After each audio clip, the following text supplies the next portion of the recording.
Vamos dar início então ao nosso encontro de estudos para o Livro dos Espíritos dessa noite.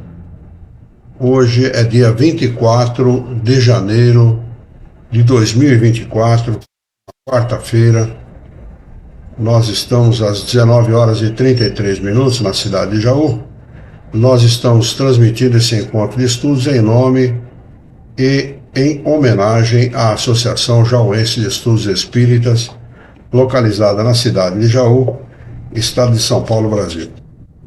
Estamos estudando no referido livro, o livro terceiro, no seu capítulo 10º, Lei de Liberdade. Nós vamos dar início no capítulo de número 10, falando no Celso aí, aparecendo aí. Seja bem-vindo, Celso. Seja bem-vindo, viu? Boa noite a todos. Boa noite. Boa noite. Acabamos de falar em você, Celso. Estava falando mal, ainda bem que ele não ouviu, né? Ainda bem que você não ouviu. A gente estava falando bem de você, viu? Aqui, ó. Então.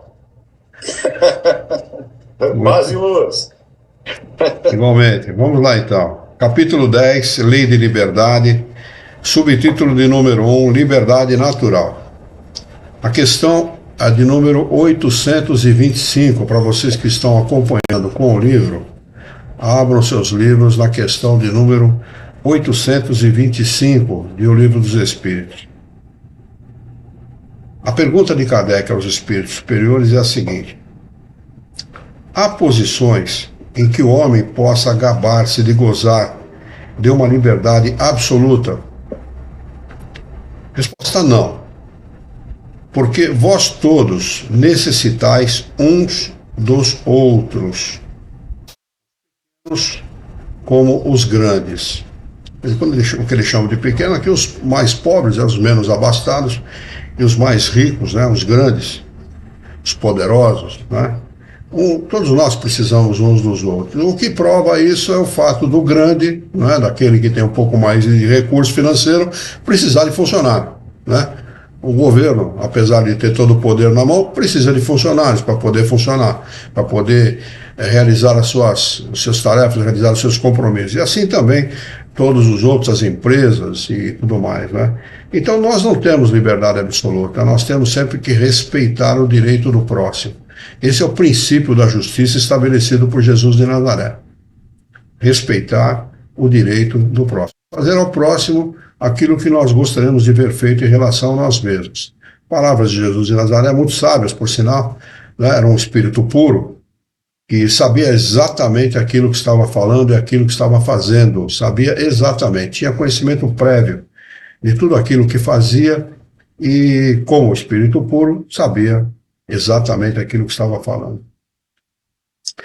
A questão de número 826. Pergunta de Kardec: qual seria a condição em que o homem pudesse gozar de liberdade absoluta? Esta é a do eremita no deserto. Desde que haja dois homens juntos, há direitos a respeitar. Já comentamos na questão precedente, e é exatamente isso, Ninguém gostaria de viver como eremita do deserto, apesar que existem os eremitas, aqueles que vivem no deserto, mas para a vida em sociedade ela é muito rica, muito produtiva, e ela ensina o espírito muito. Nós aprendemos muito com a vida em sociedade.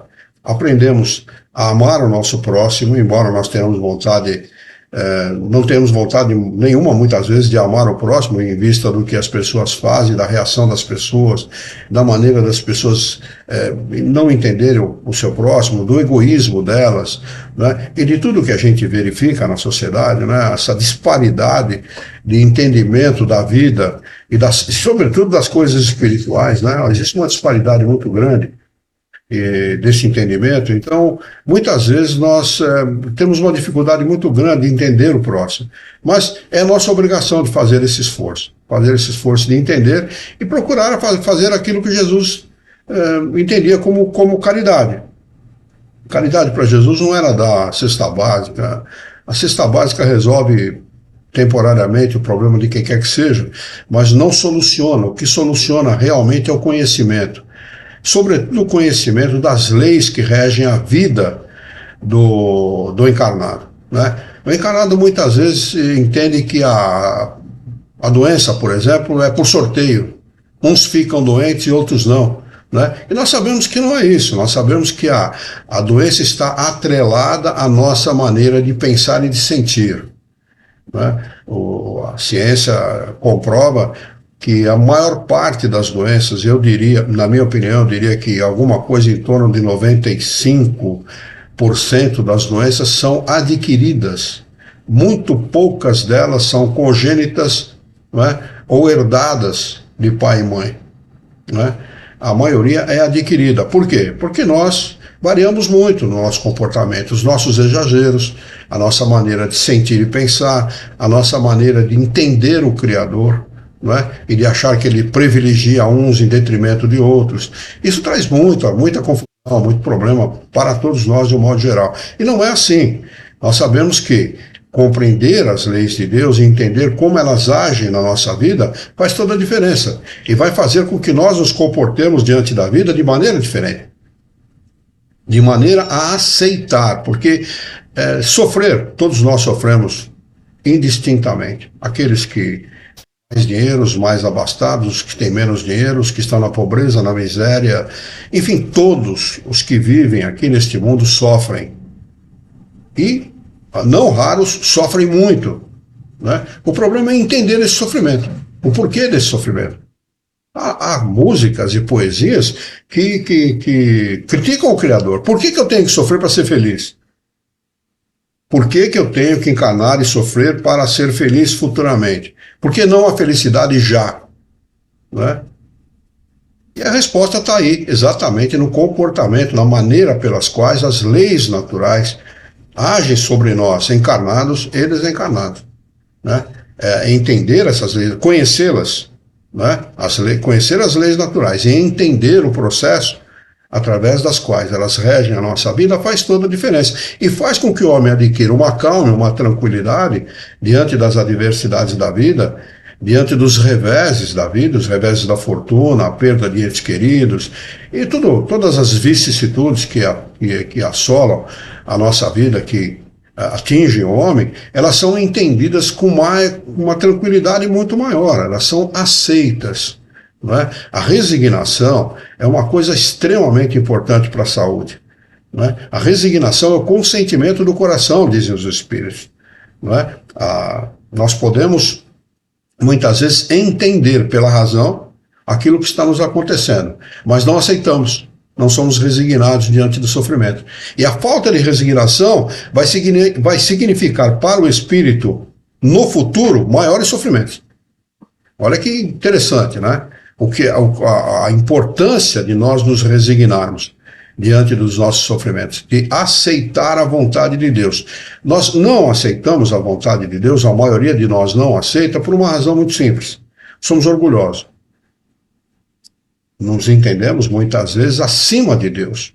O nosso entendimento, a nossa inteligência, aquilo que nós somos capazes de compreender, muitas vezes o homem entende que o fato dele ser assim, de entender alguma coisa, de ter o conhecimento da ciência, etc., significa que ele está acima de Deus e que a vida teria que ser como ele entende que deveria ser e não como é exatamente, como ela deve ser exatamente. Então, é fundamental para o homem ter este conhecimento, para que ele possa realmente viver melhor, ter uma vida aqui nesta terra melhor, né? Porque nós, tendo uma vida equilibrada aqui como encarnados, nós seremos felizes como espíritos.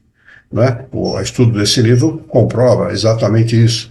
Né? E não é uma comprovação metafísica, né? Não é uma suposição metafísica, não. É fruto de pesquisa, é ciência. Kardec provou, através de pesquisa, que o espírito vive assim, desta forma, e descreve toda a maneira de viver do espírito através do Livro dos Espíritos, depois muito mais mais detalhadamente através do Livro dos Médiuns, né? Então é importantíssimo o conhecimento, é importantíssimo, todos os conhecimentos são importantes, mas o conhecimento de como é o procedimento do espírito, ou seja, o que acontece com ele antes de encarnar e o que acontece com ele depois de desencarnado, é fundamental para que nós adquiramos resignação diante das adversidades. Fundamental. Sem isso, tivemos notícias aqui na cidade de Jaú, semana passada, que duas jovenzinhas, em torno de 18, 20 anos, se suicidaram. Uma casada, mãe de 3 filhos, e a outra, não sei se é casada, não obtive essa informação. Mas veja o quanto a falta de resignação e a falta de entendimento da vida, dos porquês, né, da vida, fazem toda a diferença na nossa vida, como encarnados e como desencarnados.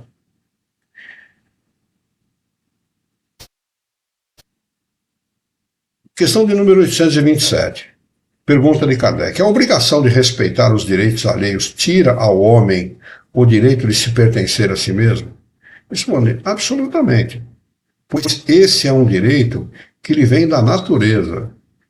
Como a gente comentou essa mesma questão na semana passada, depois resolvemos reiniciar o capítulo, né? O homem é um ser individual. Não tem como ser diferente. Não há como ser diferente. Por isso aquela história da possessão, né, não existe, né? Do espírito tomar o corpo do médium para se comunicar, ela não existe. Porque uma vez o espírito encarnado, só ele permanece no corpo, mais ninguém permanece nele. Pode haver, sim, uma possessão que domine o corpo de tal maneira que faça com que o encarnado tome atitudes que ele não deseja realizar. Isto sim, mas não a possessão do corpo, é a possessão da vontade.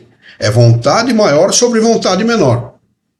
Como a vontade maior predomina e a vontade menor, o encarnado, se deixa dominar, então acaba acontecendo a possessão, que é uma das modalidades de obsessão que Kardec estuda, né? Mas o homem sempre pertencerá a si mesmo. A individualidade é inalienável. Somos individualidades. Questão de número 828. Como conciliar as opiniões liberais de certos homens com o seu frequentemente despotismo no lar e com os seus subordinados? Resposta: é que possuem a compreensão da lei natural, mas contrabalanceada pelo orgulho e pelo egoísmo. Ora, é contraditória essa resposta dos espíritos. Se eles compreendem a lei natural, por que não a praticam? Não é? Porque a lei natural está como propriedade do espírito intrinsecamente. O espírito tem a posse de todas as leis. As leis de Deus estão inscritas na nossa consciência, dizem os espíritos. Quando pergunta a Kardec aonde está escrita a lei de Deus, eles respondem neste livro, o livro dos espíritos, na consciência. Né? Então nós a temos na consciência, mas o que acontece com o espírito depois que ele habita um mundo como o nosso, por exemplo? Ele se corrompe pela matéria, ele se deixa corromper pela matéria. E ele acaba fazendo prevalecer na sua vida o orgulho e a vaidade. Então ele coloca de lado tudo aquilo que a consciência lhe manda, né, e acaba fazendo preponderar na sua vida o orgulho e a vaidade. Por isso que ele age com despotismo. Ele submete os seus queridos, os seus amados, não é, a sua família, e submete o seu subordinado. Por conta disso. Ele se acha melhor que todos. Eu tenho dinheiro, eu mando, acabou. Fim de conversa. Eu conheci gente assim, gente que tinha muito dinheiro. Pra vocês terem uma ideia, em 1999, quando eu deixei a empresa, ele recebia mais de R$1 milhão por mês de aluguel em 99. Eu estou falando de 25 anos atrás. Mais de R$1 milhão por mês de aluguel. Não é? E a pessoa pensava do conhecimento, do aclareamento das leis naturais em sua vida, porque a gente pode ter tudo, mas não pode deixar de ser humano. O senso de humanidade, agir com a humanidade deve sempre prevalecer, independentemente da situação. Não é? Bom, essa é a minha opinião. Eles continuam respondendo: sabem o que deve fazer, quando transformam seus princípios numa comédia bem calculada, mas não o fazem. A consciência manda, mas eles simplesmente abafam a sua consciência com a sua maneira de ser, com seus interesses. Né? Depois desencarnam e são obrigados, no futuro, a arrastar uma encarnação muito sofrida, né? Extremamente sofrida, muitas vezes como paraplégico, tetraplégico, cego, surdo, mudo, miserável, enfim, de todas as maneiras possíveis e imagináveis. Olha o que esses nossos irmãos da faixa de Gaza estão vivendo. O terror que essas crianças, que essas famílias estão vivendo. É terrível, não é? Impostas, até onde a gente sabe, por eles mesmos, né? Pelo que eles permitiram que dominasse ali a política e a economia da faixa de Gaza, que é esse pessoal terrorista, né? Infelizmente, lamentavelmente, mas eu quero dizer, o que fizeram esses seres humanos para viver num lugar assim? O que fizeram esses espíritos numa outra encarnação para reencarnar num lugar terrível como esse e ter que sofrer as agruras de uma guerra? Não só eles, né, como os nossos irmãos de outros lugares que estão em guerra também. Né? E por aí a gente vê que o quanto faz de diferença uma encarnação bem vivida, uma encarnação vivida com qualidade, né? Aceitando, resignando-se diante do sofrimento. Questão de número 828A. Deixa eu ver se nós temos alguém no YouTube, no Facebook. Não temos ninguém. E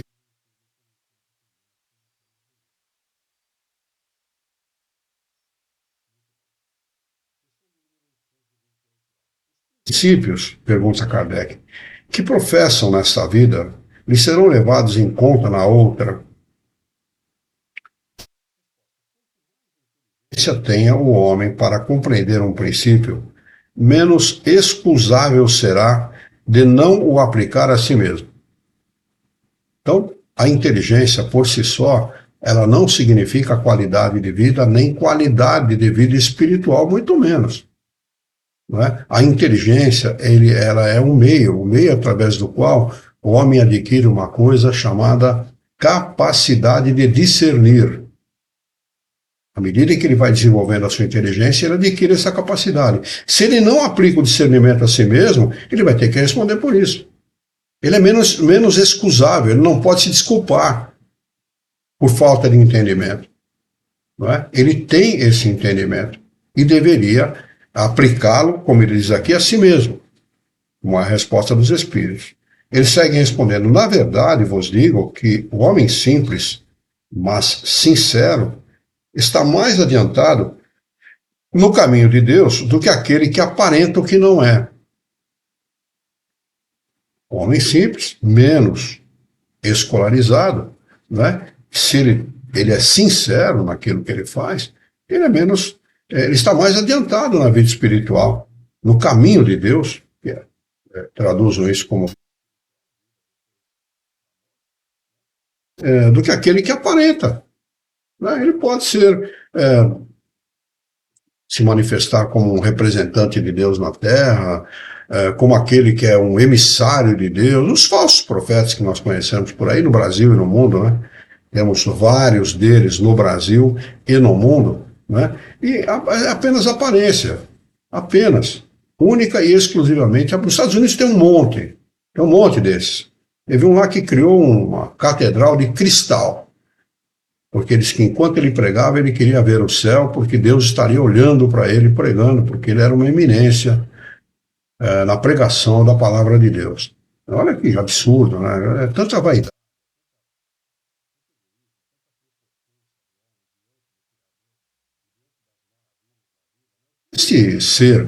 Se realmente não fosse tão prepotente, tão vaidoso, poderia fazer em relação aos seus irmãos, levar em esclarecimento, né? Levar ajuda e, sobretudo, como Jesus de Nazaré, em exemplificação, né? Porque não adianta nada a gente ficar falando em nome de Deus, em nome da doutrina espírita, em nome dos bons espíritos, e não exemplificar aquilo que a gente estuda. nossa vida, não fazer uma coisa chamada mudança do nosso comportamento moral, da nossa vida moral. É preciso mudar a nossa vida moral. Nós temos a obrigação de fazer isso porque temos conhecimento. Então é nossa obrigação, é nosso dever. Né? Se não houver nenhuma dúvida a respeito disso que nós acabamos de estudar, vamos passar para o subitem de número 2. Subtítulo, desculpe, subitem não, subtítulo. O item é escravidão. A questão é de número 829. Kardec pergunta aos espíritos superiores o seguinte: há homens naturalmente destinados a ser propriedade de outros homens? Resposta: toda sujeição absoluta de um homem a outro é contrária à lei de Deus. Sujeição parcial existe. Absoluta seria escravidão. Né? A parcial é aquilo que nós vemos todos os dias. Aí, né? Os empregados sendo submetidos a salários miseráveis, a condição de trabalho miserável, etc., que não deixa de ser uma espécie de escravidão também. Né? A gente não pode negar isso. Mas a absoluta é a escravidão. Eles continuam respondendo: a escravidão é um abuso da força e desaparecerá com o progresso, como pouco a pouco desaparecerão todos os abusos. A gente vê que a humanidade progrediu muito nesses últimos 166 anos, desde o lançamento do Livro dos Espíritos, a 18 de abril de 2007, porque nós temos, se não temos a sujeição absoluta do corpo, temos a sujeição absoluta de outras formas. Crianças sendo traficadas, mulheres sendo traficadas, homens sendo traficados, né, muitos para serem escravos sexuais, etc. Né? Crianças, bebezinhos sendo vendidos para pedófilos, né, que compram esses bebês, muitas vezes por $100 mil, né, para terem o prazer de manterem relações sexuais com bebês de 2, 3 meses de idade, às vezes até menos do que isso. Esse é o absurdo que acontece no nosso mundo. Né? Então nós progredimos muito nesses últimos 166 anos, porque a sujeição hoje é de outra forma. Quanto o homem submete, escraviza o outro homem traficando drogas, por exemplo. O homem se torna um escravo das drogas. Né? Isso eu estou falando de drogas ilícitas. Das drogas lícitas, muito mais, porque o álcool escraviza, o fumo escraviza, né? Tanto quanto uma droga ilícita. E o governo permite isso e cobra imposto. Como ele está ganhando muito de imposto, ele não proíbe. E também não adiantaria nada proibir, porque os Estados Unidos sabe que o resultado dessa história toda. Né? Mas o fato é isso. Essa sujeição absoluta ainda existe no nosso mundo em grande escala. Né? Aos olhos, às vistas de toda a sociedade. Né? Kardec acrescenta o seguinte acréscimo de explicação: a lei humana que estabelece a escravidão é uma lei contra a natureza, pois assemelha o homem ao bruto e o degrada moral, e que protegiam, né, a escravidão. Né? O Brasil foi um dos últimos países a promover a abolição da escravatura, graças à nossa querida princesa Isabel, uma pessoa digníssima, que empenhou as suas joias, todas as suas joias, para que o processo de aceitação dessa lei, da abolição da escravatura, fosse possível. Não sei se vocês sabiam disso, mas ela empenhou todas as suas joias. Né? Uma pessoa digníssima, uma pessoa de uma claridade, de uma visão espiritual muito grande. Então, a nossa reverência a ela. Questão de número 830. Quando a escravidão pertence aos costumes de um povo, são repreensíveis os que a praticam, nada mais fazendo do que seguir um uso que lhes parece natural? Resposta: o mal é sempre mal. Todos os vossos sofismas, porque isso é usado de um sofisma, né? Existe a lei que permite a escravatura, então é natural. É um sofisma, apenas uma desculpa que se usa, né, para poder submeter um outro ser humano, que é um ser humano. Por exemplo, os Estados Unidos da América do Norte ainda não conseguiu solucionar essa questão de cor. Eles não aceitam o negro. Isso na maioria, 90% do território norte-americano. Embora o norte tenha lutado muito pela abolição da escravatura, pela liberdade dos escravos, até uma guerra civil foi realizada por conta disso, né? O norte contra o sul é escravagista, o norte queria a liberação dos escravos e houve a guerra civil por conta disso. Então nós sabemos que nos Estados Unidos da América do Norte essa questão racial foi resolvida, ainda há muita gente que morre e há muita gente que se degladia por conta disso ainda. E no Brasil não é muito diferente não, né? O pessoal fala que não tem preconceito de cor. Aqui tem preconceito de cor, de raça, de credo, tem preconceito de tudo. Né? Tem preconceito de tudo. Preconceito é próprio de espíritos imperfeitos como nós. É o que caracteriza um espírito imperfeito, é preconceito. Preconceito de sexo, preconceito de cor, de raça, enfim, de tudo aquilo que a gente conhece. Lamentavelmente, o nosso mundo ainda é assim. Né? Eles continuam respondendo, mas a responsabilidade do mal é relativa aos meios de que dispondes para compreender. É sempre relativo a responsabilidade, sempre. Aquele que se serve da lei da escravidão é sempre culpável de uma violação da lei natural, porque o homem é livre, o espírito é livre, ele é criado livre, simples e ignorante, mas uma individualidade livre.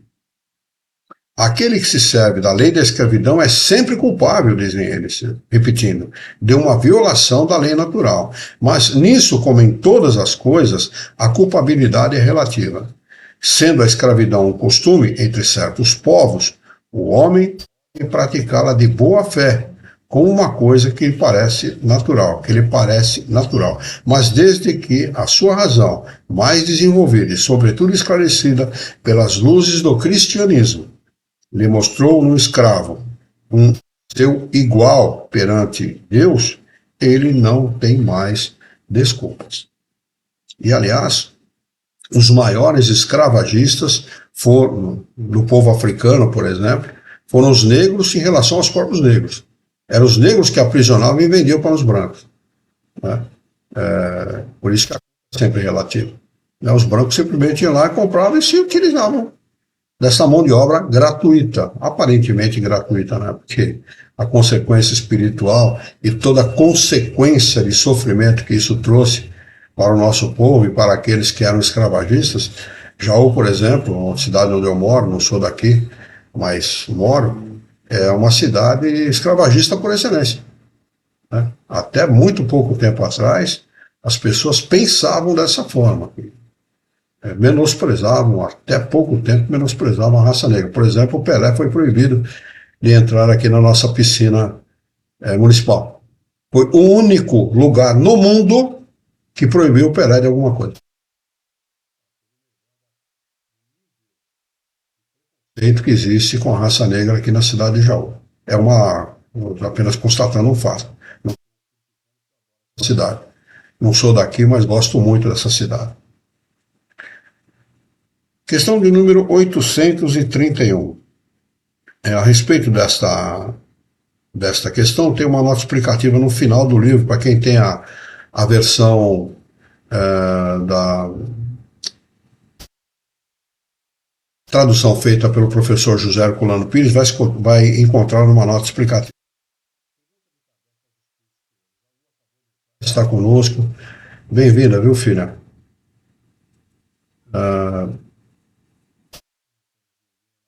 Facebook e pelo YouTube também.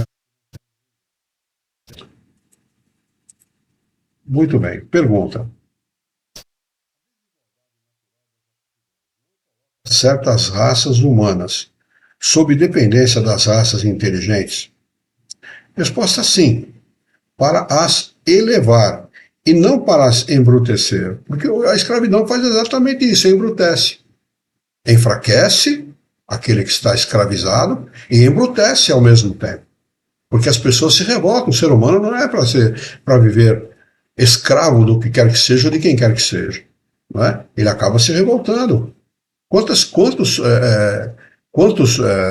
seres que foram escravos em outras encarnações aqui no Brasil e no mundo, não se tornaram espíritos excelentes, né? Nós temos aí aqueles que se manifestam como pretos velhos exatamente por essa preferência. Não são pretos nem velhos, nem homens, né? São espíritos. O espírito não tem sexo, não tem cor, não tem raça, mas se manifestam dessa maneira por gratidão àquela encarnação aonde ele conseguiu ascender espiritualmente, por conta de tudo que ele aprendeu, sobretudo escravo numa encarnação por acaso. O acaso não existe, não.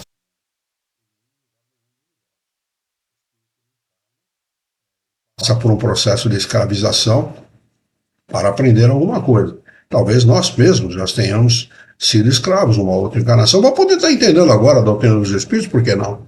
Senão talvez não estivéssemos entendendo como entendemos. Não é?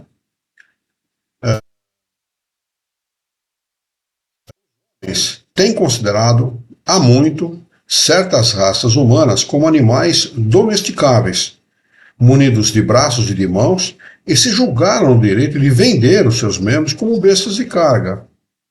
Consideram-se de sangue mais puro, insensatos, que não enxergam além da matéria. Não é o sangue que deve ser mais ou menos puro, mas o espírito. Né? Quer dizer, imagine o que Kardec deve ter passado, né? O que ele deve ter suportado de críticas, né, por conta disso. Porque na sua época a escravidão ainda corria frouxa, né? Em 1857, né, ainda corria a larga, né? A escravidão ainda estava aí. Certo? Questão de 1332. Pergunta de Kardec aos espíritos superiores.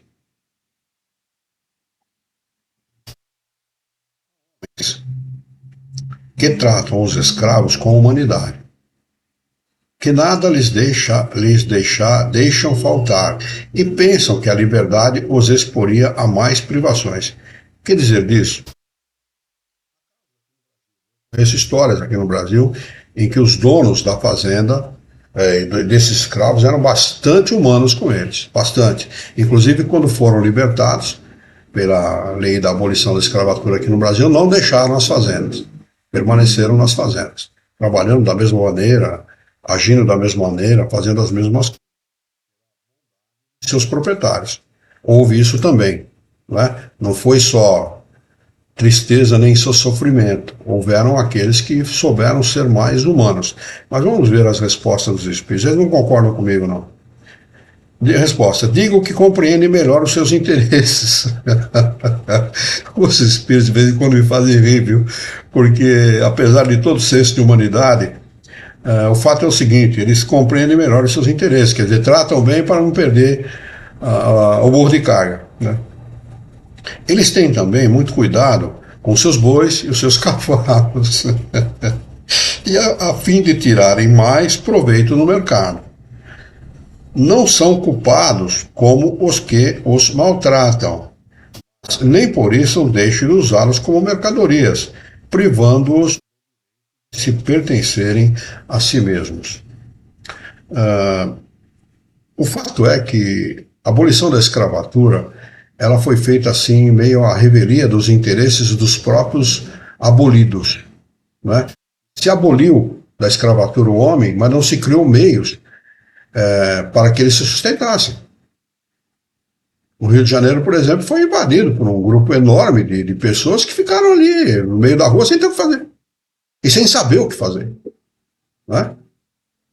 Então, na realidade, eu vi uma vez um comentário de um analista dizendo que a lei em si, né, da abolição é ótima, mas, ao mesmo tempo, é isso que você está falando, ficaram sem casa, sem empregos, largados ao léu. Um grande exemplo disso é o Rio de Janeiro, onde começaram as favelas, né? E é o que nós temos aí até hoje. Até hoje, de uma certa forma, foi muito importante, só que sou livre, e agora?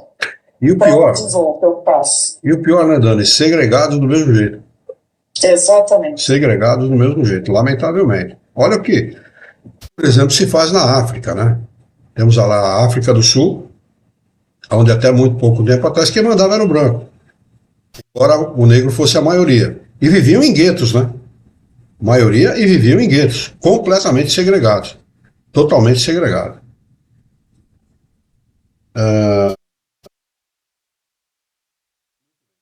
Nós terminamos esse subitem, vamos passar para o subitem de número 3, liberdade de pensamento. Alguma dúvida? Alguém quer fazer algum comentário a respeito daquilo que nós estudamos até agora?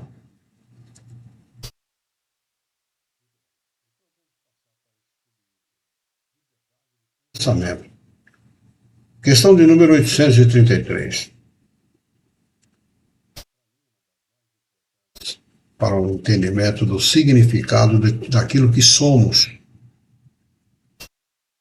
Há no homem qualquer coisa que escape a todo constrangimento e pelo qual ele goze de uma liberdade absoluta?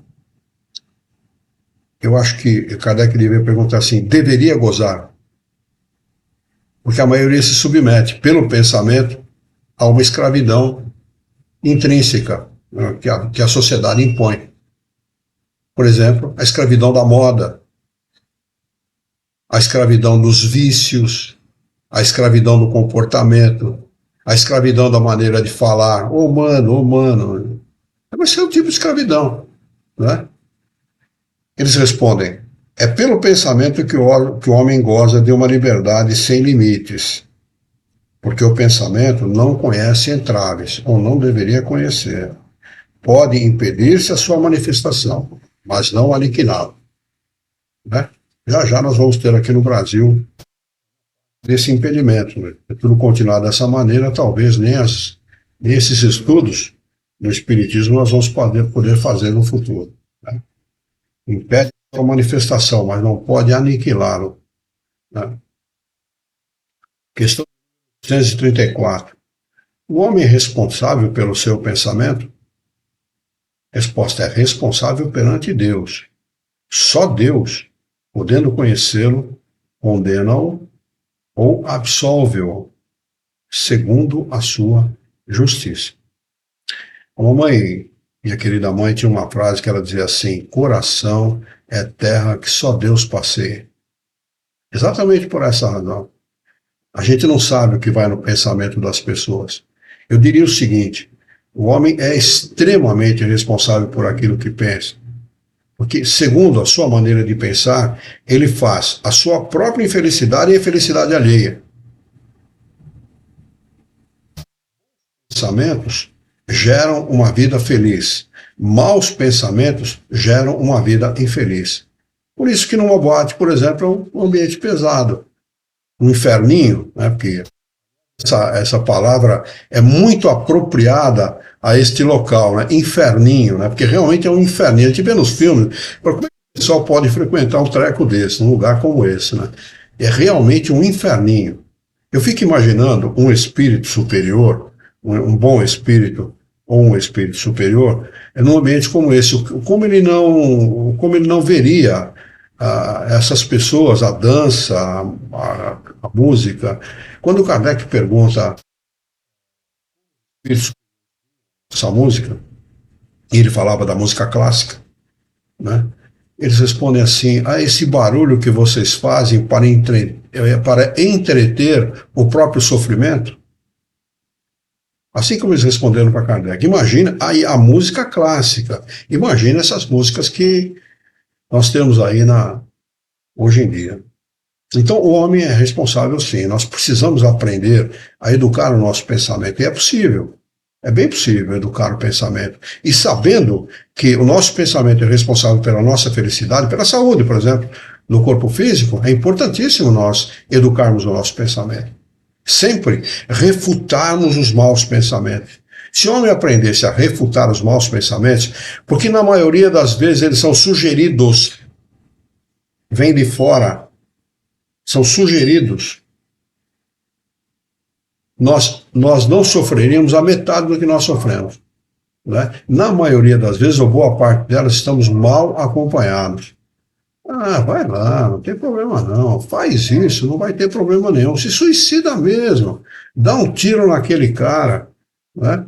Kardec, quando faz o estudo desse tipo de influência dos espíritos, lá no Livro dos Espíritos, diz assim, que um homem, imaginando assassinar alguém, pensando em assassinar, quando ele, na sua cabeça, no seu pensamento, elabora esse plano, ainda que ele não realize o fato, ele já assassinou.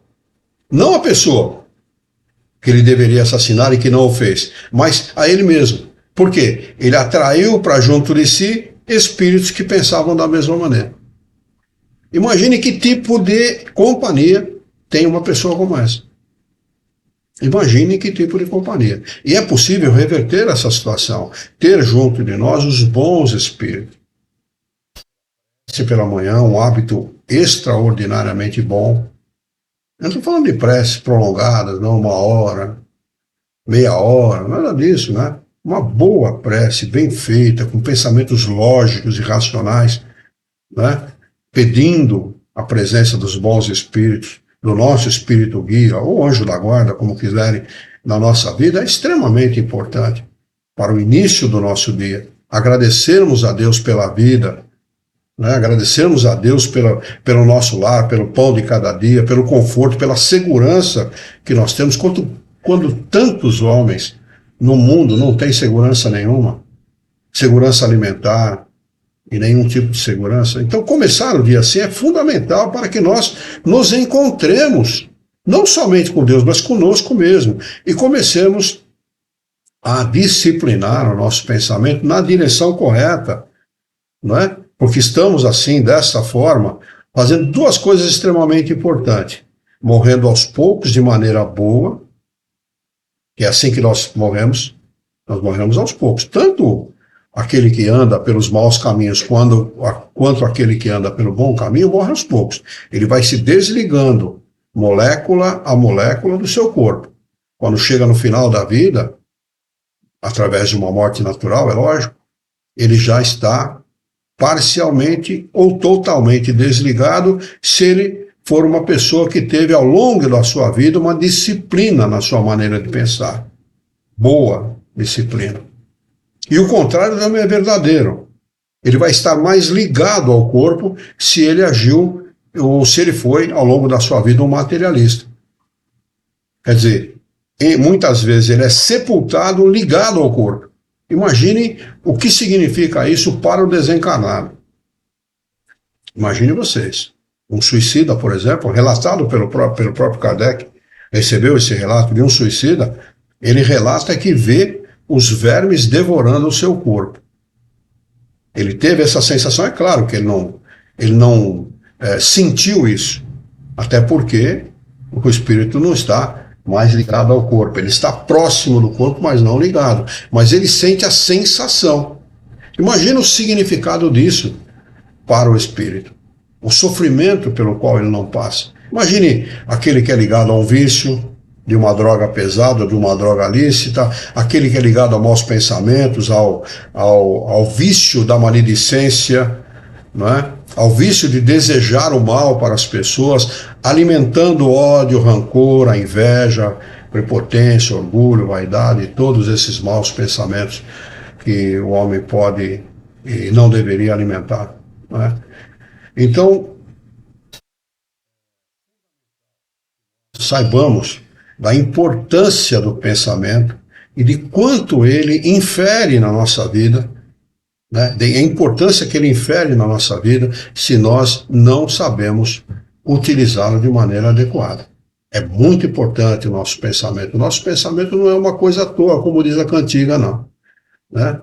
Ele é uma coisa extremamente importante. Então, o nosso pensamento parece uma coisa à toa, mas como é que ele voa, né? Aquela cantiga que todos vocês devem conhecer, não é uma coisa à toa, não. É uma coisa extremamente importante. Nós somos herdeiros daquilo que pensamos. E vamos desencarnar herdeiros disso. Por isso que é importante ter a consciência das consequências da nossa maneira de pensar.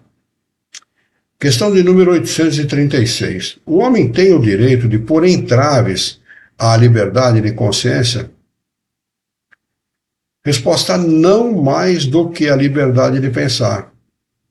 Porque somente a Deus pertence o direito de julgar a consciência. Se o homem regula, pelas suas leis, a relação de homem para homem, Deus, por suas leis naturais, regula as relações do homem com Deus. O homem é sempre julgado por aquilo que pensa, e às vezes de uma maneira muito menos severa do que o julgamento do próprio homem, porque Deus julga a intenção, né? Ele não julgou o fato em si, mas a intenção. Questão de número 837. Pergunta de Kardec aos espíritos superiores: qual é o resultado dos entraves à liberdade de consciência? Resposta: constranger os homens de maneira diversa ao seu modo de pensar, o que é torná-los hipócritas, né? Como minha mãe dizia, fazer sim, consentir, aceitar, mas dentro de si estão odiando aquilo que estão fazendo. E vê na Coreia do Norte, né? O Kim Jong-un foi reeleito com 100% dos votos. E todo mundo no plenário, junto com ele, batendo, eu vi essa imagem, batendo palmas, todo mundo. Imagine o que eles estavam pensando, o que os hipócritas estavam pensando, que não há nada mais falso do que ser eleito com 100% dos votos, né? Somente numa situação como a da Coreia do Norte. A liberdade de consciência, seguem eles respondendo, é uma das características da verdadeira civilização e do progresso. Então o Brasil está regredindo, né? Nós estamos em franca regressão. Questão de número 838. Toda crença é respeitável, pergunta Kardec, ainda mesmo quando notoriamente falsa? Resposta: toda crença é respeitável quando é sincera e conduz à prática do bem. As crenças reprováveis são as que conduzem ao mal. Que cada um julgue a maneira pela qual entende, compreende e pratica a sua religião. Aquilo que ele acredita, aquilo que ele crê. Se você está fazendo mal, se você odeia, se você está separando o seu irmão e julgando-o pior do que você pela sua maneira de pensar, então cuidado com a tua religião. Questão de número 839. Pergunta: somos repreensíveis por escandalizarem suas crenças aquele que não pensa como nós? Resposta: isso é faltar com a caridade e atentar contra a liberdade de pensamento. Cada um tem o direito legítimo de pensar como quiser. Como quiser. Pode criar colônias espirituais, umbrais e todas as outras coisas que as pessoas criam. Não tem problema nenhum. O único problema é chamar isso de espiritismo. Isso é o único problema. Né? O direito de criar, de pensar, de imaginar é um direito legítimo do homem. Ninguém pode tirar isso do homem. Ninguém. Por mais falso que seja, né? Por mais desconexo que seja, ninguém pode tirar esse direito do homem. Ele só não pode misturar aquilo que ele pensa, o seu sistema de ideias, com aquilo que já existe. Né? Então, crie lá uma nova religião, a religião das colônias espirituais, por exemplo. Né? E lá e cultue as suas colônias, porque cada um tem a sua colônia. Aqui em Jaú tem umas 3 ou 4 em cima de Jaú. Tem a colônia de um grupo tal, tem a colônia do centro espírita, não sei o quê, cada um tem a sua colônia. Não é só eu que tenho um pequeno desodorante, não chego a ter uma colônia, porque não tenho colônia nenhuma. Né? Mas é direito legítimo do homem pensar como ele quiser, e nós não devemos criticá-los. Né? Eu ia fazer um comentário, mas eu vou deixar quieto. Vamos seguir. Muito bem.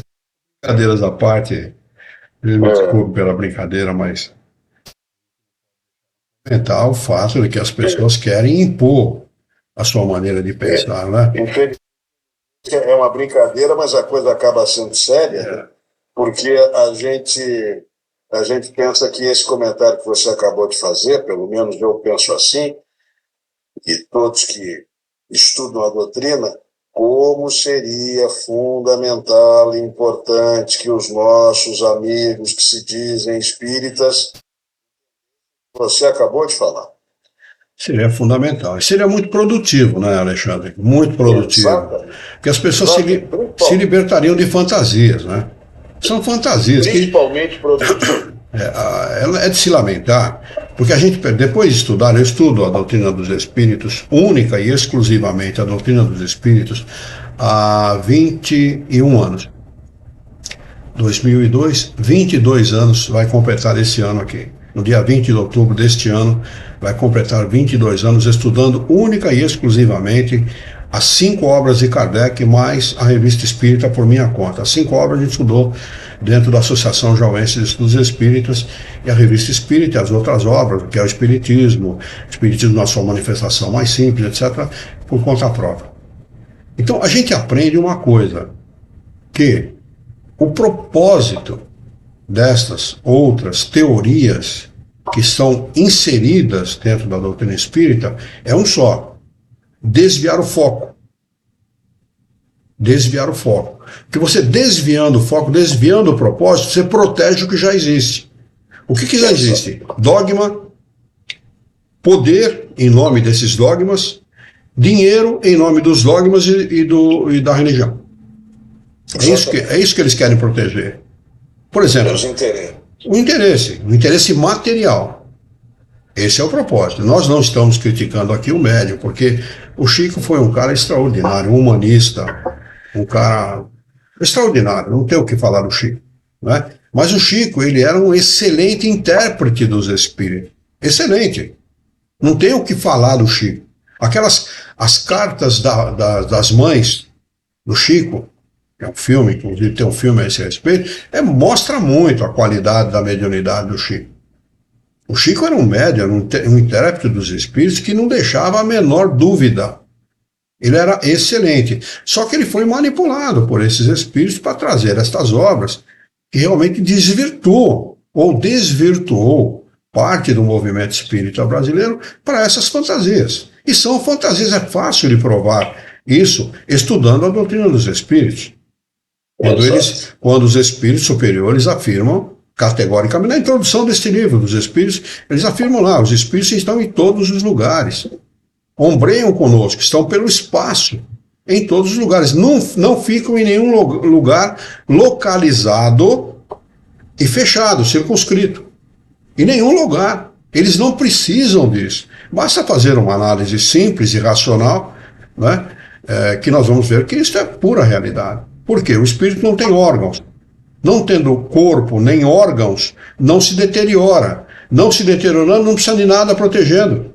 Ele não precisa se alimentar, não precisa de banho revigorante, como tem lá, de sopinha revigorante, banho nas colunas espirituais, ficar fechado numa sala, coisa nenhuma. Isso é um absurdo. É fantasia pura. Com o propósito de atrasar a humanidade, o conhecimento da humanidade. Lamentavelmente é isso, não é? As pessoas, muitas vezes, aqueles que têm por base os livros Manuel, ficam muito bravas quando ouvem isso, porque você tira o chão, me tiraram o meu chão quando eu comecei a questionar esse tipo de coisa. Eu fiquei sem chão. Falei, peraí, vamos então para o estudo única e exclusivamente da doutrina dos espíritos, porque alguma coisa está errada. Aí quando eu fui conhecer a doutrina dos espíritos, literalmente conhecer a doutrina dos espíritos através dos 5 livros ditados pelos espíritos superiores, eu vi que realmente é uma grande fantasia. Não tem sentido, não tem o menor sentido. E há muita gente que defende essas teorias aí na internet e tal, né? A gente respeita, cada um faça aquilo que achar que deve. Como eu disse, o sistema de ideia é de cada um tem o direito de ter o sistema de ideia e é legítimo isso, ninguém pode tirar esse nome, né? Mas não confundam isso com o doutrina espírita, chame de outra coisa. Né? Vamos lá, questão de número 839, não é isso? Se eu não estou errado? Não, estou errado sim. Estou errado, é 840. É 840. Para nós, vamos lá, 841 também, 842, assim a gente encerra esse subitem. 840. Pergunta de Kardec. Só será atentar contra a liberdade da consciência ou pôr entraves às crenças que podem perturbar a sociedade? Resposta: podem reprimir-se os atos, mas a crença íntima é inacessível. Cada um crê como da maneira que quer e que deseja. É livre. O espírito, ele faz o seu progresso da maneira que sabe e pode. Essa é a realidade. Nós temos países no mundo que são reencarnacionistas natos. Pega o povo indiano, por exemplo. Né? O povo indiano, lá a reencarnação não se discute. É uma coisa natural. Pega o trabalho do professor Rabindranath Banerjee. Ele tem livros, vários livros escritos a esse respeito. As pessoas não discutem reencarnação. É natural para eles. Enquanto que em outros lugares, por exemplo, nem se fala de reencarnação. Né? Então, a questão íntima da maneira de pensar de cada um é próprio da pessoa. Tenta Kardec a seguinte explicação: reprimir os atos externos de uma crença, quando esses atos acarretam qualquer prejuízo aos outros, não é atentar contra a liberdade de consciência, porque essa repressão deixa à crença a sua inteira liberdade. Há realmente atos que prejudicam a sociedade de uma maneira geral, como nós vemos em várias religiões aqui no Brasil, por exemplo. Questão de número 841. Devemos, por respeito à liberdade de consciência, deixar que se propaguem as doutrinas perniciosas?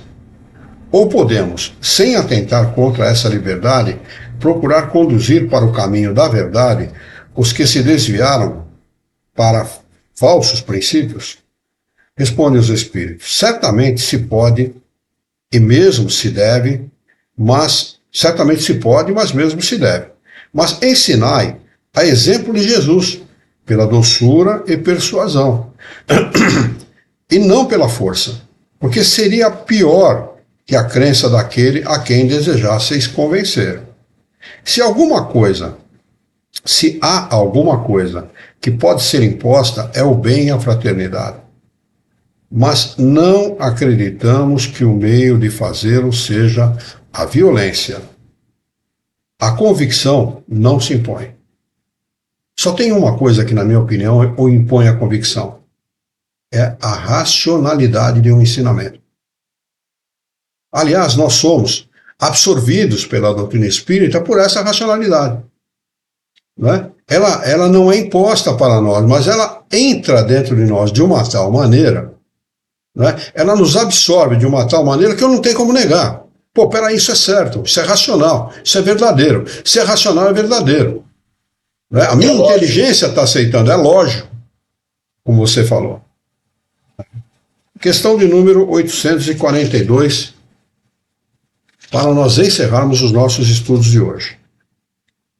Pergunta de Kardec aos espíritos superiores: como todas as doutrinas têm a pretensão de ser a única expressão da verdade, por que sinais podemos reconhecer a que tem o direito de se representar como tal? Resposta dos espíritos superiores. É uma pergunta de Kardec. Resposta dos espíritos poderia colocar em xeque a doutrina dos espíritos ou não? Não é?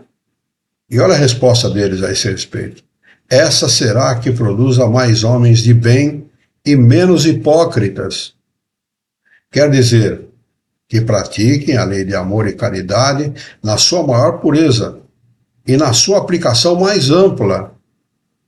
Por esse sinal reconhecereis que uma doutrina é boa, pois toda doutrina que tiver por consequência semear a desunião e estabelecer divisões entre os filhos de Deus só pode ser falsa e perniciosa. Facílimo de lembrar daí todas as guerras feitas em nome de Deus. Todas as guerras feitas em nome de Deus. Né? Massacres foram realizados, massacres. Aquela noite de São Bartolomeu, para quem não conhece, procure na internet. Aquilo foi uma das piores coisas que se fez em nome da religião católica. Procure lá, noite de São Bartolomeu. Um absurdo cometido, e o Papa, depois que foi notificado daquilo que aconteceu, bateu palma. Desgraças a Deus. Né? Então, olha o que significa uma religião perniciosa. Né? Nós vamos marcar aqui o subtítulo de número 5, livre-arbítrio, a questão de número 843 para a próxima quarta-feira, para nós retomarmos os nossos estudos na próxima quarta-feira. Se não houver nenhuma pergunta, nenhuma dúvida, nós vamos fazer a nossa prece de encerramento.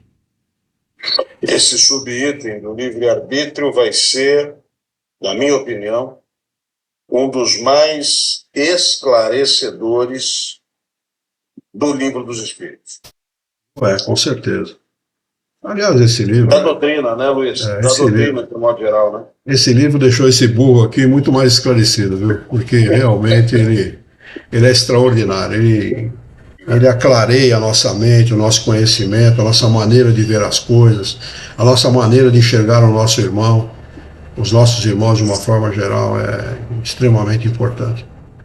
E Dani, só um comentário, você como educadora, que bom seria, né, se nós pudéssemos ter nas escolas, lá no primeiro grau, em algum dado momento, a obrigatoriedade, ou pelo menos a sugestão do Livro dos Espíritos para cada criatura poder nem estudar, mas pelo menos ler, porque muitas vezes a leitura, não necessariamente o estudo, a leitura acaba trazendo esclarecimento também, né? Quer dizer, não necessariamente o estudo. Que pena, né, que não temos isso como uma sugestão aí de matéria, de base, né? Sim. E vocês querem ver que interessante essa sua afirmação, Alexandre? Foi feito um filme, agora, pouquíssimo tempo atrás, eu assisti, inclusive comentei desse filme a respeito com vocês, o nome é Arigó. Sim. Está no YouTube, para quem quiser assistir, é Arigó. Ele foi feito, o personagem, o protagonista do filme, é feito por um ator, irmão do Selton Mello. Pelo Dalton Mello. O Dalton, segundo declaração, ele deu uma entrevista a esse respeito, ele era ateu. Ele se tornou espírita por causa do filme. Ele não se tornou somente espírita, ele deixou de ser ateu, que é mais importante que ser espírita. Sim. Exato. Verdade. Ele deixou de ser ateu. Ele falou assim, para fazer o personagem, eu tive que procurar informações. Comecei a estudar a doutrina espírita, falei, peraí, encontrei uma coisa boa. Encontrei uma coisa boa, né? Olha, e é um ator que deve ter aí na casa dos 30 anos, 30 e pouco, é um jovem, né? Mas tem 30 e poucos, 40, 48, 8? Pô, você me surpreendeu agora, ele parece muito menos, pô, né? Então ele viveu 48 anos da vida dele como ateu, pô. Quando ele poderia, se tivesse pelo menos lido o Livro dos Espíritos na infância, né, nos primeiros anos de vida, ele poderia ter tido uma vida diferente, porque o ateu não tá nem aí para coisa nenhuma, né? Ele simplesmente lava as mãos e, já que a vida é uma só, né? Vamos aproveitar, né? Eu tô ateu, eu tô à toa, tá tudo certo. Tá tudo certo. Muito bem. Vamos fazer a nossa prece? Vamos lá.